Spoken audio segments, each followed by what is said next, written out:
the timeless past.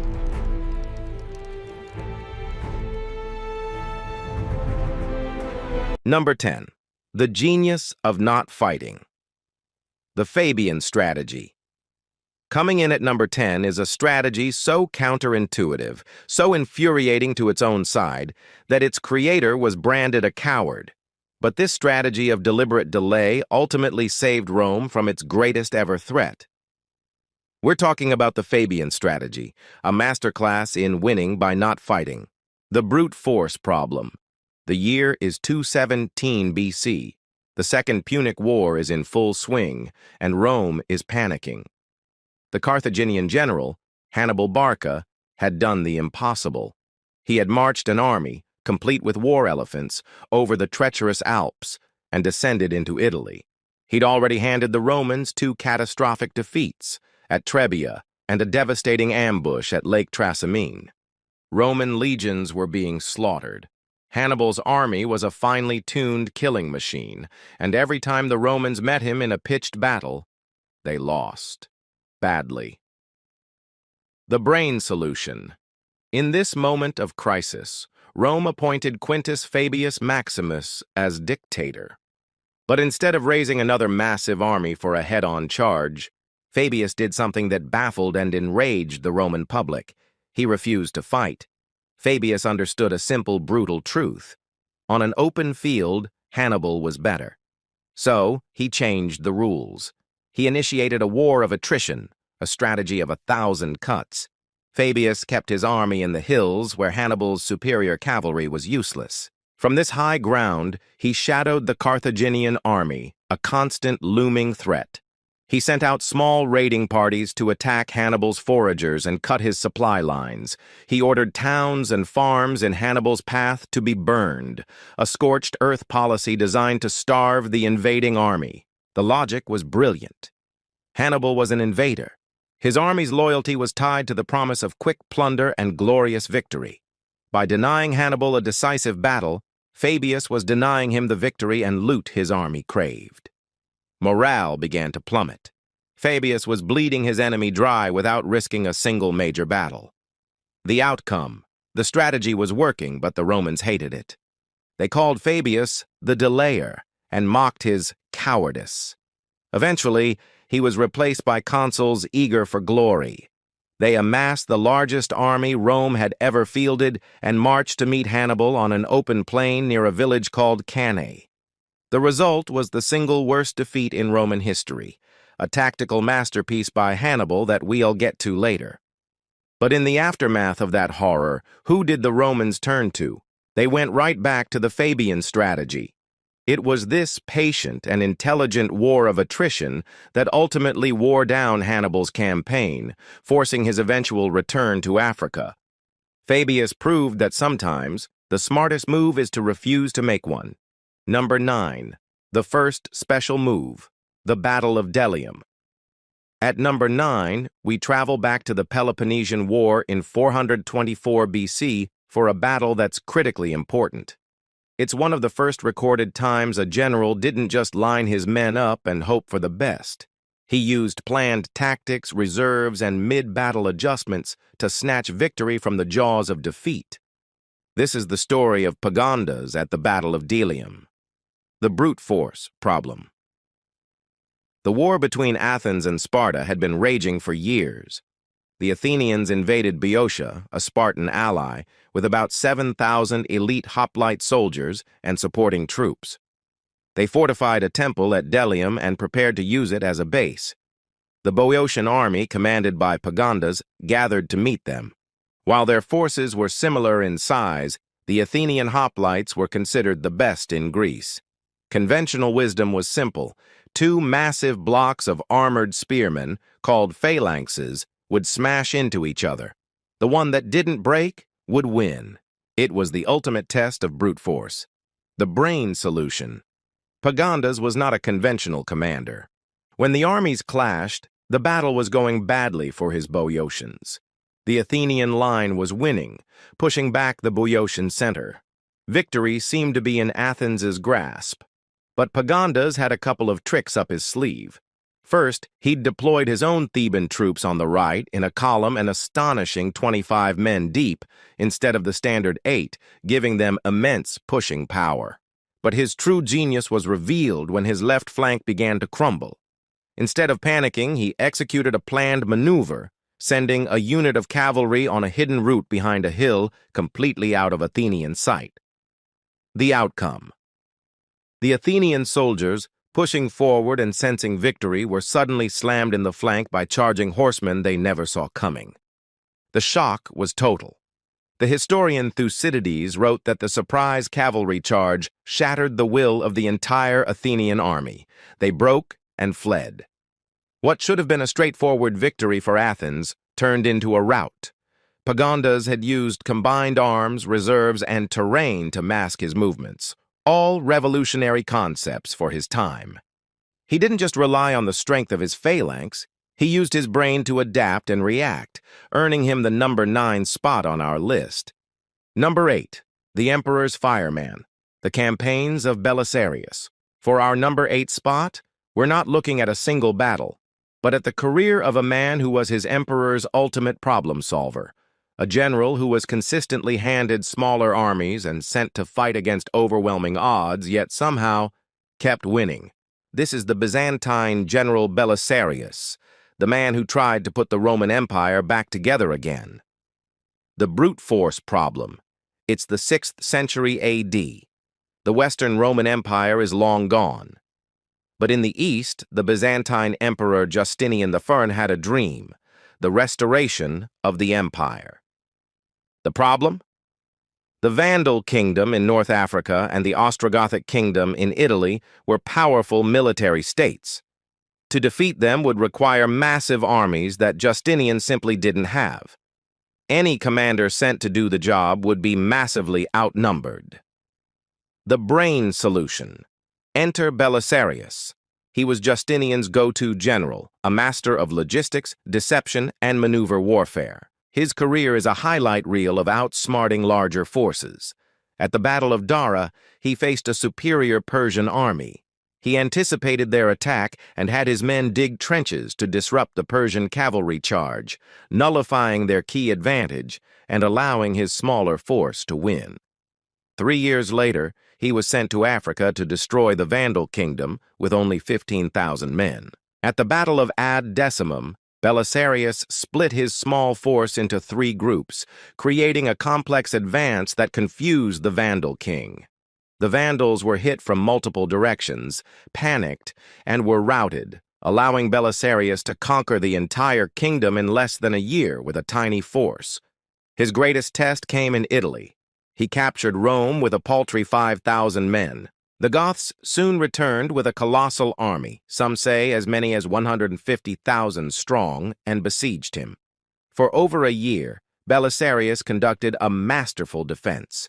Outnumbered 30-1, he used the city's massive walls, launched lightning-fast raids on the Gothic camp, ambushed their supply lines, and used his veteran cavalry to outmaneuver their formations. He bled the massive Gothic army day after day until they were forced to abandon the siege. The outcome. Belisarius's career demonstrates a different kind of military genius.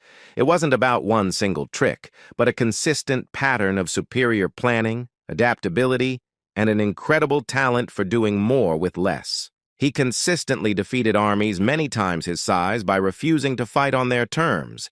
He was the emperor's fireman, sent to put out the biggest fires with only a bucket of water, and more often than not, he succeeded. Number 7.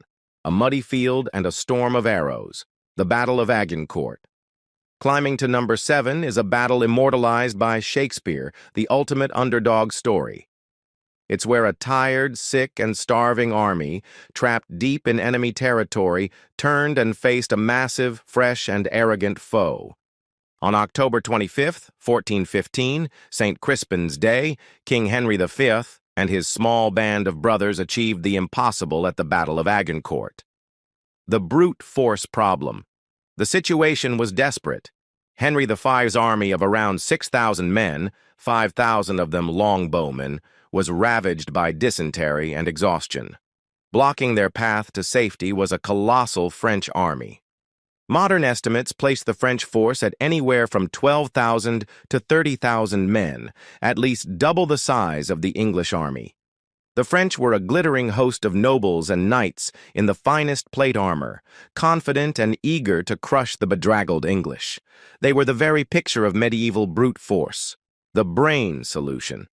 Henry V was a brilliant commander who understood his army's strengths and his enemy's weaknesses. His strength wasn't numbers, but his thousands of yeoman archers, masters of the English longbow. This was a medieval superweapon, firing up to 12 arrows a minute over 250 yards with enough force to penetrate plate armor. Henry's genius was his choice of battlefield, a narrow stretch of recently plowed, muddy farmland flanked by dense woods. This terrain immediately neutralized the French numerical advantage. The woods protected his flanks, and the narrow field would force the vast French army into a bottleneck, right into the teeth of his archers. To counter a cavalry charge, he had his archers plant long, sharpened wooden stakes in the ground in front of them, creating a deadly hidden fence. The outcome. As the French began their advance, their arrogance proved their downfall. The heavily armored knights began a charge across the field. The recent rains had turned the ground into a thick, clinging morass. Encumbered by pounds of steel plate, the French knights sank into the mud, slowing their advance to a crawl. And as they struggled, the sky turned black with arrows. The English longbowmen unleashed a relentless storm of steel-tipped death. Horses panicked. The French vanguard was decimated before it ever reached the English line. When they finally did, they were exhausted, disorganized, and so tightly packed that many couldn't even raise their arms to fight. The lightly armored English plunged into the struggling mass. The result was not a battle. It was a slaughter. Agincourt was a staggering victory won not by brute strength, but by intelligent use of terrain, superior technology, and iron discipline. Number 6. Drowning an empire in a bathtub, the Battle of Salamis. At number 6, we take to the seas for the first great naval battle in history. This is where an Athenian general convinced his allies to stake their civilization on a single, desperate gamble. He would lure a gigantic fleet into a tiny space, turning their greatest advantage, their numbers, into their greatest weakness. In 480 BC, Themistocles saved Western civilization at the Battle of Salamis, the brute force problem. The Persian Empire, under King Xerxes, was on the march. His land army captured and burned Athens. Now his navy, a colossal fleet of over 600 warships, had cornered the much smaller allied Greek fleet. The Greeks could muster only around 370 ships. The other Greek commanders were panicking. Their plan was to retreat. To fight here seemed like suicide. The Persian fleet could simply surround and sink them at their leisure. The brain solution. Themistocles, the Athenian commander, saw things differently. He knew that in open water, the more numerous Persian ships would win, but he also knew the local geography. He argued that their only hope was to fight in the narrow straits between the mainland and the island of Salamis. His logic was impeccable. In the tight confines, the Persians couldn't bring their full numbers to bear. They couldn't outflank the Greeks. Their fleet would be compressed and clumsy. The battle would become a chaotic brawl where the heavier Greek ships would have the advantage. But the other commanders were still hesitant. So Themistocles made one of the most audacious bluffs in history. He secretly sent a trusted servant to Xerxes, pretending to be a traitor. The message was that the Greeks were panicked and planning to flee during the night. He advised Xerxes to block the exits of the strait immediately to trap them. The outcome. Xerxes, arrogant and overconfident, took the bait. He ordered his massive fleet into the narrow straits to form a blockade. As dawn broke, the Persian fleet found itself crammed into the confined waters, just as Themistocles had planned. The Greek fleet, feigning a retreat to draw them in even further, suddenly turned and attacked. The Persian ships had no room to maneuver. They collided with each other. Their lines became tangled, and they were easy prey for the ramming prows of the Greek triremes. What should have been an organized naval battle became a demolition derby. The Greeks sank or captured some 300 Persian ships, while losing only about 40 of their own. The defeat was so total that Xerxes, who had set up a throne to watch his glorious victory, was forced to retreat. Themistocles had used psychology and geography to turn an enemy's overwhelming strength into a fatal weakness. And there you have it, the first 5 moments where military genius stared down brute force and didn't blink. We've seen Fabius save Rome by refusing to fight, Belisarius reconquer an empire with a handful of men, and Themistocles save Greece by turning a mighty fleet into a floating traffic jam. Each story is a testament to the power of a brilliant idea, but we're only halfway through. The masterstrokes ahead are even more audacious, and the victories even more stunning. Which one has been your favorite so far? Was it the patient genius of Fabius or the audacious gamble of Themistocles? Let us know in the comments below. Now let's get back to the countdown. Number 5, Shattering an Unbeatable Army. The Battle of Leuctra. Kicking off the top 5 is a battle that broke the mold of ancient warfare and shattered the myth of an invincible army. For generations, one name struck fear into every soldier in Greece: Sparta. But in 371 BC, a Theban general named Epaminondas devised a tactic so new, so radical, that it didn't just defeat the Spartans, it humiliated them and ended their dominance forever.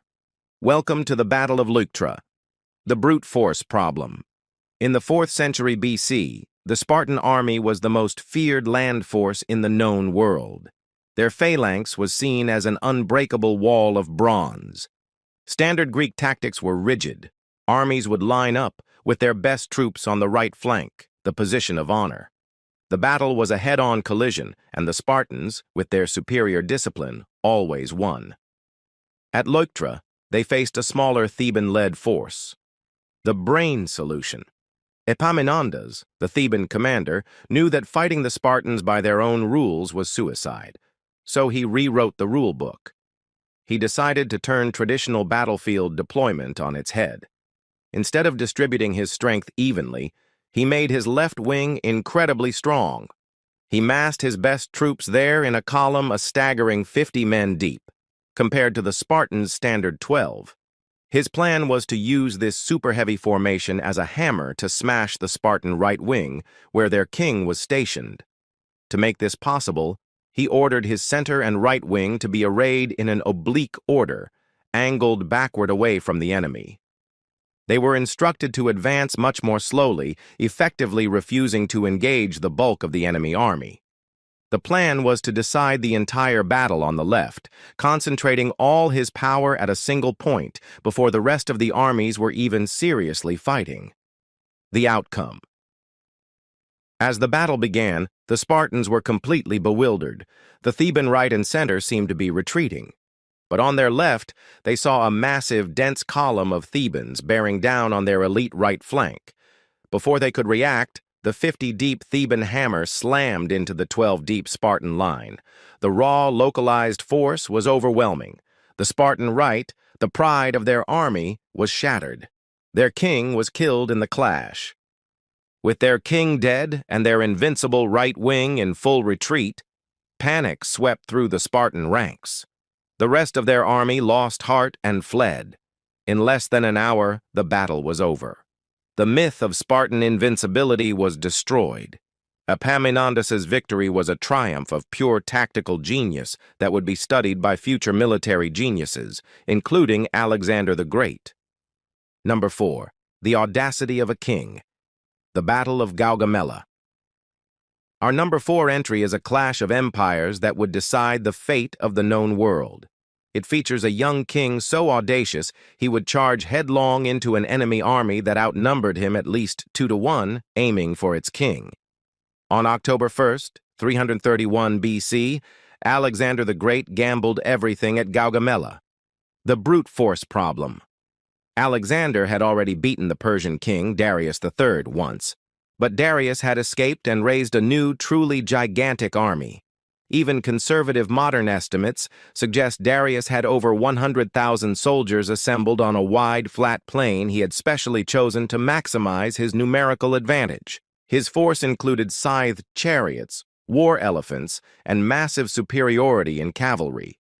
Against this colossal host, Alexander had only 47,000 men. The night before the battle, Alexander's second-in-command urged a surprise night attack. Alexander famously refused, stating he would not steal his victory. He was going to beat this massive army in broad daylight. The brain solution. Alexander's plan was a masterpiece of controlled risk. He knew he couldn't match Darius's army in width, so he deployed his men in a large rectangle, with a second line of infantry hidden behind the first to protect the flanks from the inevitable Persian envelopment. This was his defense. His offense was pure audacity. He would punch a hole through the center and go straight for Darius. As the battle began, he didn't advance straight ahead. Instead, he led his elite companion cavalry and the right side of his army obliquely to the right, as if he were trying to march right off the battlefield. This bizarre movement had a profound psychological effect on Darius. Panicked that Alexander would move off the flat ground, Darius ordered his own left-wing cavalry to charge out and stop him. The outcome. This was exactly what Alexander wanted. As the Persian cavalry galloped out to intercept him, they pulled away from their own center, creating a gap in the Persian line. That was the moment. The instant the gap appeared, Alexander wheeled his companion cavalry into a devastating wedge formation and charged like a thunderbolt directly into the weakened point, aiming straight for Darius's personal position. The shock of this charge was immense. Darius, seeing Alexander himself leading a charge straight for his chariot, did what he had done before. He panicked and fled. The flight of the king broke the morale of the entire Persian army. While the battle still raged on other parts of the field, the Persian center and left disintegrated. Gaugamela was a total, decisive victory. Alexander had faced an overwhelming force and defeated it with a single, perfectly timed and incredibly brave maneuver.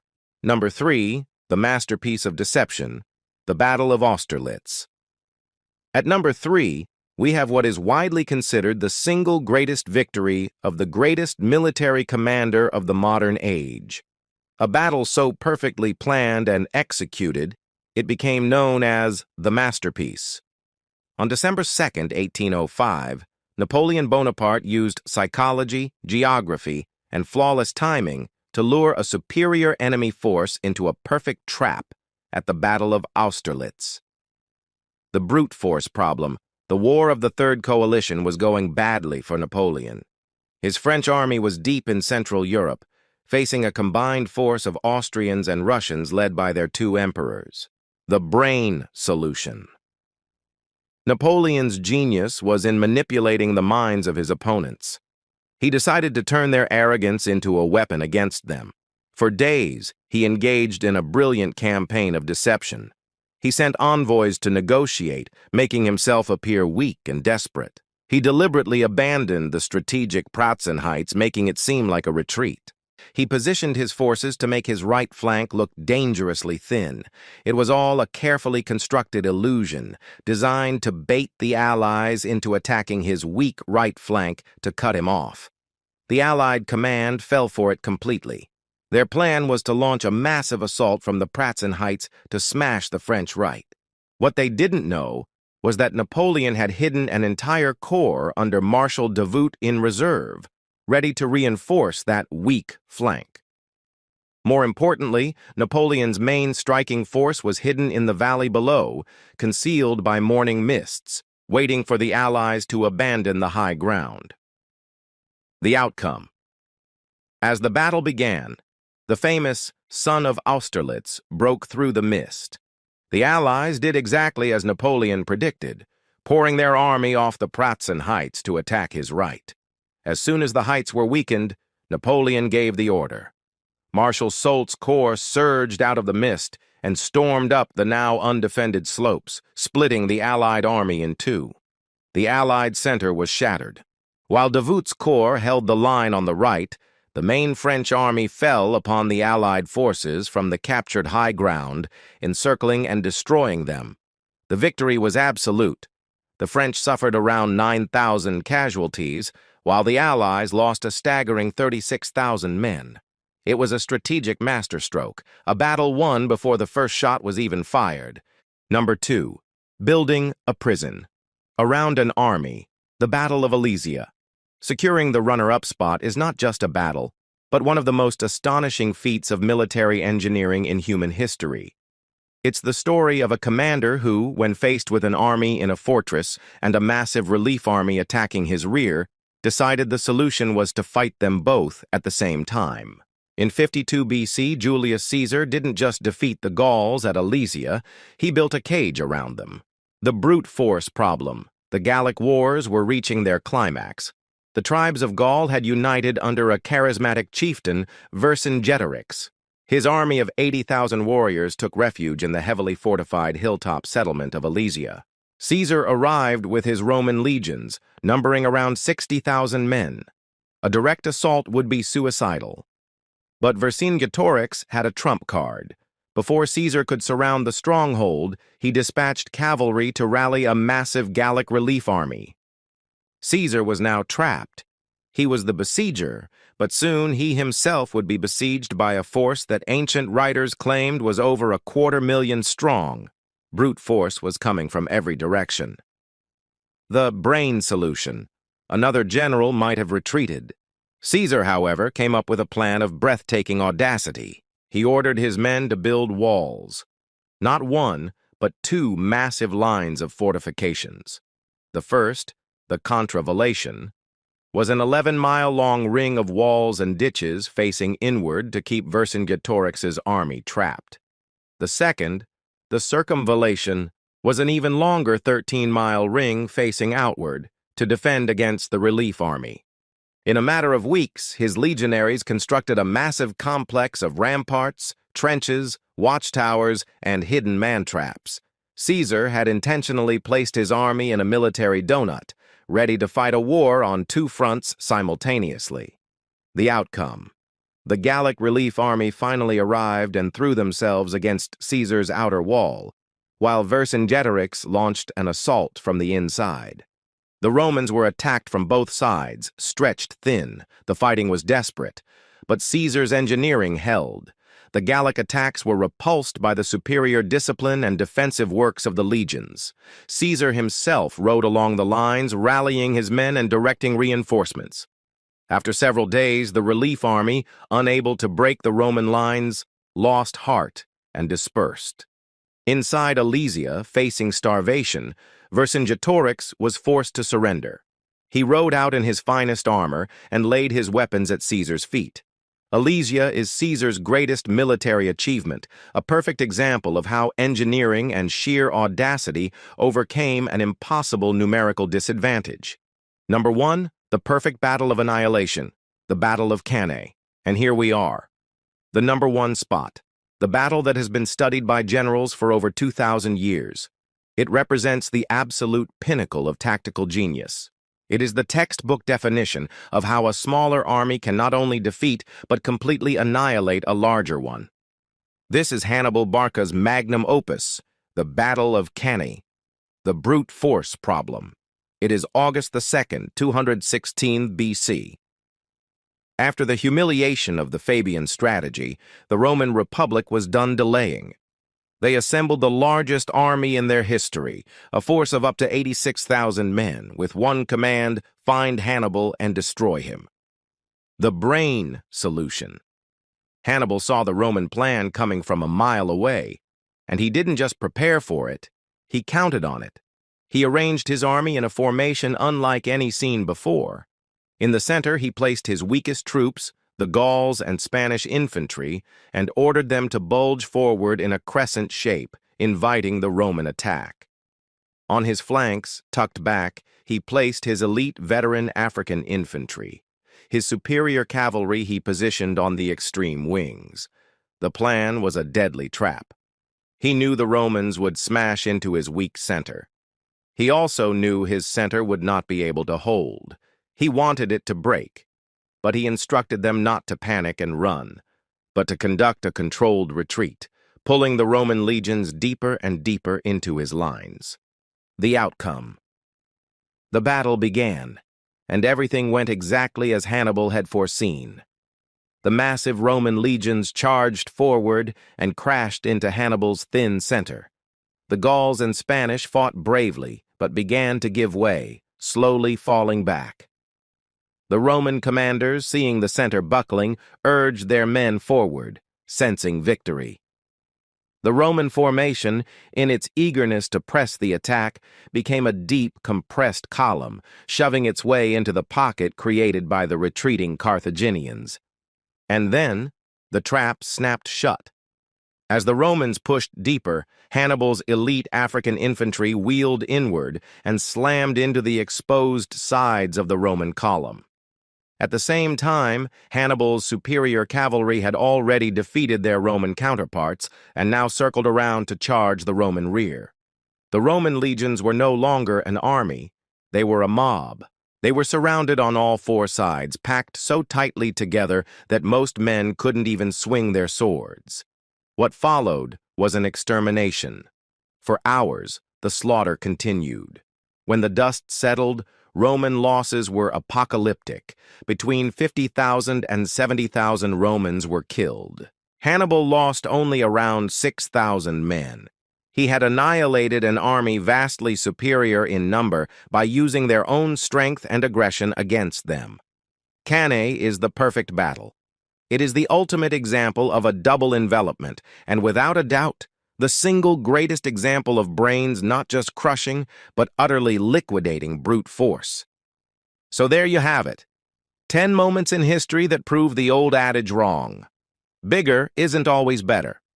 From the patient attrition of Fabius Maximus to Hannibal's perfect trap at Cannae, these stories show that true strength comes from ingenuity, audacity, and the courage to think differently. These commanders didn't just win battles, they changed history by proving that no army is too big to be outsmarted. The art of war is not just about force, but about the intellect that directs it. The greatest weapon is, and always has been, the mind. What do you think? Did we get the order right? Is there a moment of military genius we missed? Let us know in the comments below. We read every single one. And if you enjoyed this journey through military history, make sure to subscribe and hit that notification bell so you don't miss our next deep dive into the moments that shaped our world. Thanks for watching.